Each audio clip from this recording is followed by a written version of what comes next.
Recently on the show, we had the refreshed 2016 Ford Edge. This is the Lincoln MKX. It's built on the exact same platform in the same factory, but it's more expensive. Today we're going to find out if this Lincoln is worth the extra money.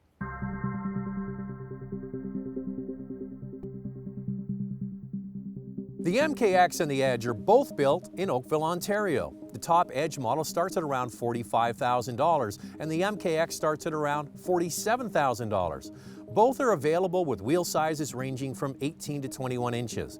The Lincoln obviously has a more upscale exterior design with a flowing grille and large rear taillights. The MKX can also be equipped with LED lights up front. Just like the Ford Edge, the MKX has a hands-free power liftgate. Now the MKX and the Edge are built on the same platform, so the wheelbase is exactly the same and the track side to side is exactly the same. This vehicle does have a slightly lower roof and a steeper rake to the windshield. That's one difference. And how they go about doing the interior is slightly different.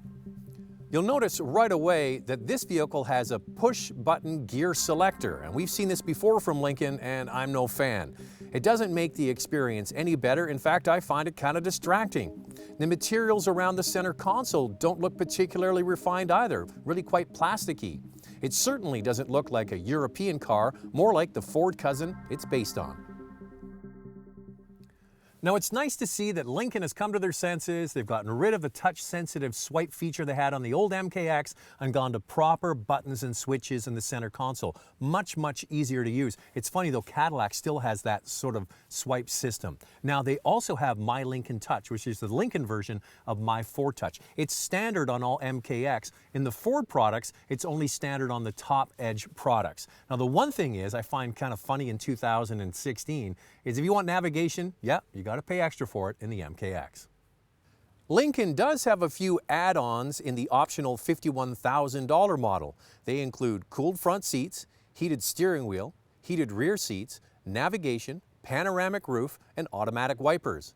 On top of that, there are additional features like a 360-degree camera that can be added on. Also, Lincoln has an upgraded sound system called Revel for enhanced digital audio. Now one area with the MKX that sets it apart from the Edge is the base engine. In the Ford, you get a 3.5-liter V6, with the Lincoln, a 3.7.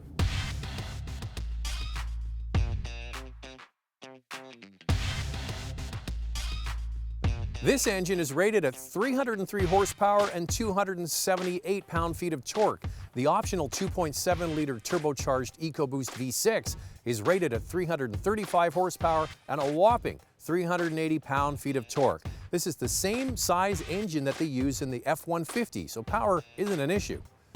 The Edge is also able to get this engine, but there's a bit of a tuning difference. The Ford version has less horsepower and less torque. Both engines are matched to a 6-speed automatic that is shiftable, and the power goes to all four wheels. Now the MKX does get some goodies over and above the Ford Edge. First of all, you get noise canceling inside. That's where they use sound waves to help minimize the amount of low-level noise in the cabin. Adaptive cruise control, active braking, and adaptive steering. And you can also get what's called Lincoln Drive Control, which senses the road and changes the suspension setting to optimize the ride. That's the one thing I notice about this vehicle over the Edge. The suspension is tuned more for a luxury ride.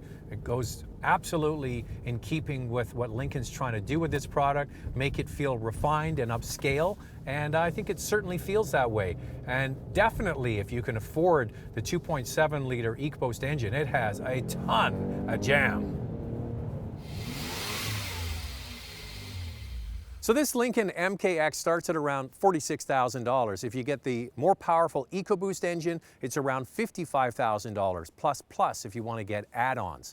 Now the thing is, this EcoBoost engine is also available in the less expensive Ford Edge. So you have to decide whether you're somebody that wants to spend more money to get essentially the same vehicle with a few add-ons and the Lincoln badge, or get the cheaper Ford fully loaded. It's up to you. If it was me, I'd save a few bucks and buy the Ford.